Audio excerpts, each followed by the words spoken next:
What is the number one thing a homesteader or home gardener should never have to do twice? Stay with us and find out exactly what that is.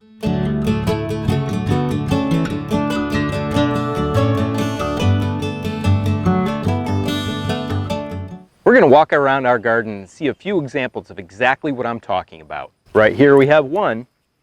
We've got some beans that we weren't able to harvest. And look what we have inside. We've got another one here right under our okra.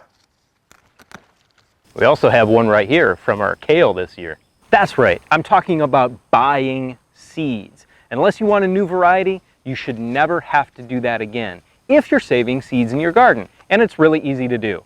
Whether it's the beans or the okra or the kale that I just showed you, or if it's a cantaloupe or an overripe cucumber, it's easy to take these seeds out, just dry them out and save them for next year. Now, seeds are really not that expensive. Even if you're on, say, a Baker Creek or a Territorial website and you're looking at a package of seeds and you get 25 for $4, that's not that expensive, because even if you grow one small cherry tomato, you're going to get about that many seeds out of that one small cherry tomato if you save them.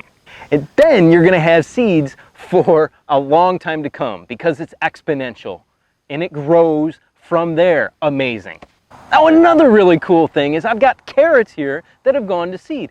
I didn't even plant carrots here this year. These are volunteers from 2 years ago. They came up unbelievable, and now each one of these little heads here will yield 100 little seeds. Now I'm going to have carrots here again in the coming years.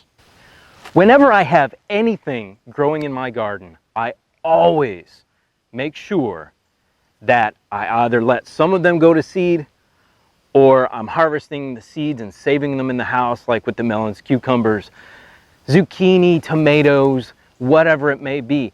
I'm letting carrots go to seed. I'm letting some beans dry up on our trellises, and that is going to help me out in the future, not only monetarily, like I said, it's not that expensive, but if you don't have to buy them again, then why buy them again?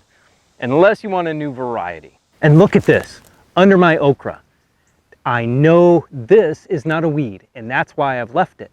So whenever you see something that you know is a vegetable that you planted before, leave it.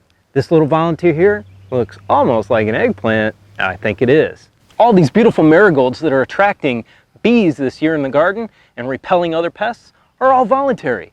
We let them go to seed last year. So friends, let's be serious. That's the one thing you only have to do one time on a homestead, and that's amazing. You only have to buy seeds one time unless you want a new variety, because seed saving is easy for everyone. And you should always let just a few of your plants go to seed every year in the garden. You will either get a volunteer plant, or you'll be able to harvest the seeds off it if you get to it in time and they don't drop off like those carrots onto your bean bed for this year. But hey, that is all that there is to it. Only pay for them once. Have a great day. We hope you enjoyed the video. We hope you enjoyed the information, and we want you back here on a permanent basis. So hey, join our channel. Hit that subscribe button down below, give us the like, share it on social media, leave us a comment, say hi, and we'll see you on the next video.